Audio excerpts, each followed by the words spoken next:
ஆண்டவராகிய இயேசு கிறிஸ்துவின் நாமத்திற்கு மகிமை உண்டாகட்டும். கர்த்தருடைய பெரிதான கிருபையினால் இயேசுவோடு பேசுவோம் வாருங்கள். இந்த நிகழ்ச்சியின் வாயிலாய் உங்களை மீண்டும் சந்திப்பதற்கு ஆண்டவர் கொடுத்த தயவுக்காக ஸ்தோத்திரம். இப்படி ஒவ்வொரு முறையும் வசனங்களை வைத்து தியானம் பண்ணுகிற ஒரு கிருபை கிடைக்கிறதற்காக ஸ்தோத்திரம். வீணான வார்த்தைகளை பேசி செலவழிக்கிற இந்த நாட்களில் கூட்டமாய் உட்கார்ந்து தேவையில்லாத வார்த்தைகளை பேசி தேவையில்லாதவர்களை பற்றி பேசி வாழ்க்கையில் பாவத்தை வருவித்துக் கொள்ளுகிற இந்த நிலையில் இயேசுவோடு பேசுவோம், ஆண்டவரோடு பேசுவோம், அல்லது அவர் கொடுக்கிற செய்தியை கேட்போம் என்கிற இந்த நிகழ்ச்சி நமக்கு மிகுந்த ஆசீர்வாதமாக இருக்கும். இன்றைக்கும் ஒரு வார்த்தை உங்களுக்கு சொல்லுகிறேன். என்ன தெரியுமா? உலகத்தில் நமக்கு உபத்திரவங்கள் இருக்கிறது. இந்த உபத்திரவமான சூழ்நிலையில் ஆறுதல் கொடுக்கிற தேவன் நம்முடைய தேவன். பிதாவாகிய தேவன் ஆறுதல் கொடுக்கிறார். குமாரனாகிய இயேசு கிறிஸ்து ஆறுதலை கொடுக்கிறார். பரிசுத்த ஆவியானவர் நமக்கு ஆறுதலை கொடுக்கிறார். உலகத்தை பொறுத்த வரைக்கும் ஆறுதல் கிடைக்கிறது. அது வேறு விதமான நிலைகள். அந்த நேரத்துக்கு மட்டும் அது மேலோட்டமாக காணப்படும். நிரந்தரமான ஆறுதல், நிரந்தரமான தைரியம் எல்லாம் கொடுப்பவர் நம்மை படைத்த சர்வ வல்லமையுள்ள தேவன். 2 கொரிந்தியர் 1 அதிகாரம் 4ஆம் வசனம் 3-4 பாருங்கள். 2 கொரிந்தியர் 1 அதிகாரம் 3. நமது கர்த்தராகிய இயேசு கிறிஸ்துவின் பிதாவாகிய தேவனும் இரக்கங்களின் பிதாவும் சகலவிதமான ஆறுதலின் தேவனுமாய் இருக்கிறவருக்கு ஸ்தோத்திரம். அந்த முதல் வார்த்தை என்ன சொல்றாரு? பவுல் எழுதுகிறார், நமது கர்த்தராகிய இயேசு கிறிஸ்து. அப்போ ஆறுதல் கொடுக்கிற தேவன் யார்? கர்த்தராகிய இயேசு. நமது கர்த்தர் என்று அழைக்கிறார். பவுல் எந்த அளவுக்கு தேவனோடு ஐக்கியம் வைத்திருக்கிறார் பாருங்கள். நமது கர்த்தர், பிதாவாகிய தேவன். அவர் சொல்றார், நமது கர்த்தராகிய இயேசு கிறிஸ்துவின் பிதாவாகிய தேவன். பலமுறை உங்களுக்கு சொல்லிக்கிட்டே இருக்கிற 3 தெய்வம் இல்லை, ஒரே ஒரு தெய்வம்தான். இதை தெளிவா பைபிள்ல இருக்கு. இதை மாற்றி அமைக்க முடியாது, மாற்றி சொல்ல முடியாது. எனவே அதை நாம் பிரித்து காட்டி கொண்டிருக்கிறோம். கர்த்தராகிய இயேசு அவரின் பிதாவாகிய தேவன். ஏன் அந்த ஸ்தானம் ரெண்டாவது குறைத்து கொள்ளுகிறார்னா, அவர் மனிதனாய் வந்ததினார். இயேசு கிறிஸ்து மனிதனாய் இந்த பூமிக்கு வரலன்னா பிதா என்றும் குமாரன் என்றும் ஆவியானவர் என்னும் பிரிக்க வேண்டிய அவசியம் இல்லை. அவர் இந்த பூமிக்கு வந்ததினால்தான் அந்த ஸ்தானங்கள் மாற்றப்பட்டிருக்கிறது. அப்ப என்ன செய்கிறார்? பிதாவாகிய தேவன், இரக்கங்களின் பிதா. இவருடைய குணம் என்ன? ஒன்று, இரக்கம் செய்வது. ஒருத்தவங்களை பார்த்து கல் இதயத்தோடு அவர் செயல்படுகிறவர் அல்ல. மழையை பெய்ய வைக்கிறார். நல்லவங்களும் இருக்காங்க, கெட்டவங்களும் இருக்காங்க. அப்ப நல்லவர்களுக்கும் தீயவர்களுக்கும் மழையை பெய்ய பண்ணுகிற தேவன் இரக்கம் உள்ள தேவன். மட்டுமல்ல, சகலவிதமான ஆறுதலின் தேவன். எல்லாவற்றுக்கும் ஆறுதல் கொடுக்கக்கூடியவர் அவர்தான்.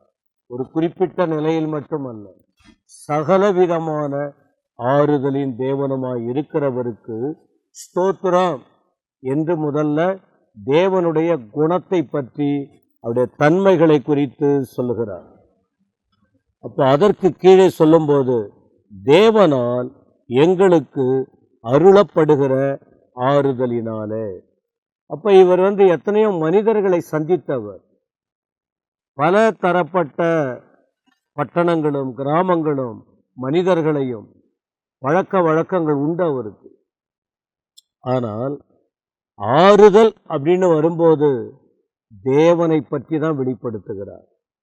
தேவனால் தான் எங்களுக்கு ஆறுதல் வருகிறது. அவர் தான் எங்களை ஆறுதல் கொடுக்கிறார். எங்களுக்குன்னு சொல்லும் போதே நீங்கள் புரிந்து கொள்ளணும், ஒரு தனி மனிதன் பவுல் அல்ல, அவரோடு இணைந்து ஊழியத்தை செய்திருக்காங்க. ஊழியத்தை எங்களுக்கு நாங்களெல்லாம் ஒன்னா இயேசுவை நம்புறோம், பிதாவாகிய தேவனை தேடுகிறோம். அவர் இரக்கம் உள்ளவர், அவர் ஆறுதல் கொடுக்கிறவர். அவர்தான் எங்களுக்கு அவர் கொடுக்கிற ஆறுதல் எந்த நிலைக்கு போகுதுன்னா, எங்களுக்கு நிறைய உபத்திரவம் வருகிறது. அளவுக்கு மீறி உபத்திரவத்தை நாங்கள் சந்திக்கிறோம். வேதத்துக்காக, பரலோகத்துக்காக, ரட்சிப்புக்காக, பரலோக தேவனின் வல்லமைக்காக நாங்கள் தீமை செய்து உபத்திரவத்தை அனுபவிக்கவில்லை.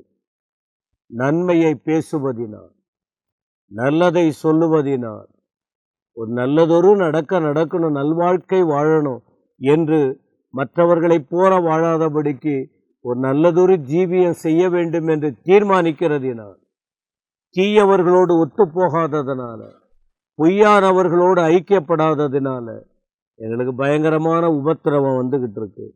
இந்த உபத்திரவத்தில் எங்களுக்கு அவர் ஆறுதல் கொடுக்கிறார்.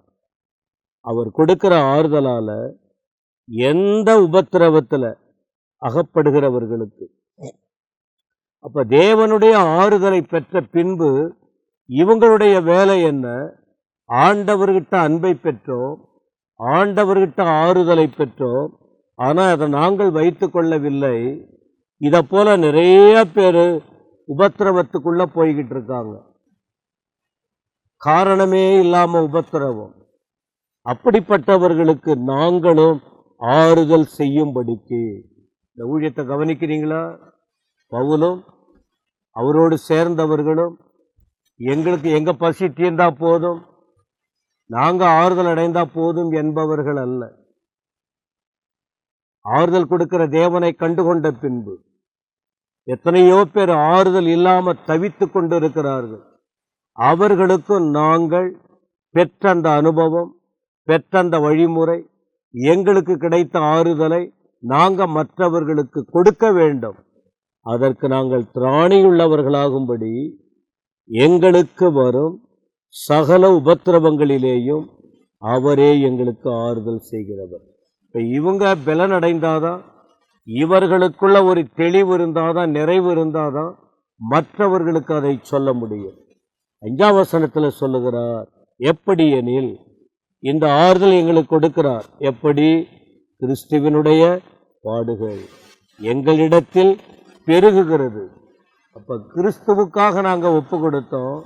அந்த கிறிஸ்துவை பற்றி சொன்னாலே எங்களை அதிகமாக பாடுபடுத்துகிறாங்க, அதிகமான பாடுகள் பெருகுகிறது. அதை போல எங்களிடத்தில் கிறிஸ்துவினாலே எங்களுக்கு ஆறுதலும் பெருகுகிறது. அந்த வார்த்தை பாருங்க, பிதாவாகிய தேவன் ஆறுதல் கொடுக்கிறார். கர்த்தராகிய இயேசு கிறிஸ்துவினாலே அவருக்காக பாடுபடும் போதும் அந்த கிறிஸ்துவினாலே ஆறுதல். அது மட்டுமல்ல, அப்போஸ்தலர் 2:4 படித்து பார்த்தால் பரிசுத்த ஆவியானவர் இறங்கி வந்தார், ஒரு ஆறுதல் கடந்து வந்தது.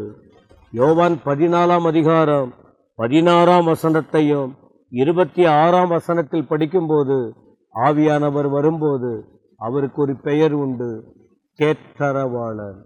இந்த ஆறுதலும் இந்த தேர்தலும் கொடுக்கிற தேவன் இந்த காலையில் நம்மோடு பேசுகிறார். ஆக இந்த காலையில் நீங்கள் எந்த உபத்திரவத்தில் இருக்கிறீங்க? இழப்பை சந்தித்து ஏதாவது ஒரு உபத்திரவத்தில் நீங்கள் முறையிட்டு கொண்டு இருப்பீங்க. ஆனால் இந்த செய்தி எதற்கு தெரியுமா?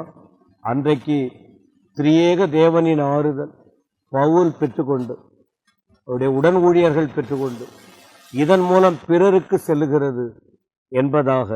எனவே இன்றைக்கு இந்த வசனத்தின் மூலம் அவர் உங்களுக்கு ஆறுதல் கொடுக்க வல்லவராய் இருக்கிறார். அவரை நம்பி வாழுங்கள். அவர்தான் தெய்வம், அவர்தான் உங்களை ஆறுதல் படுத்துகிறவர். நம்ம தப்பு பண்ணியிருக்கலாம், நம்ம சரியா கூட இருந்திருக்கலாம், நம்ம துன்பத்துக்கும் உபத்திரவத்துக்கும் காரணம் இருந்திருக்கலாம். எது எப்படியா இருந்தாலும் அவர் ஆறுதல் கொடுக்க வல்லவர். அவர்தான் இயேசு. அவரை பிடித்து கொள்ளுங்க. அவர் உங்களை ஆசீர்வதிப்பாராக. ஆமென், ஆமென்.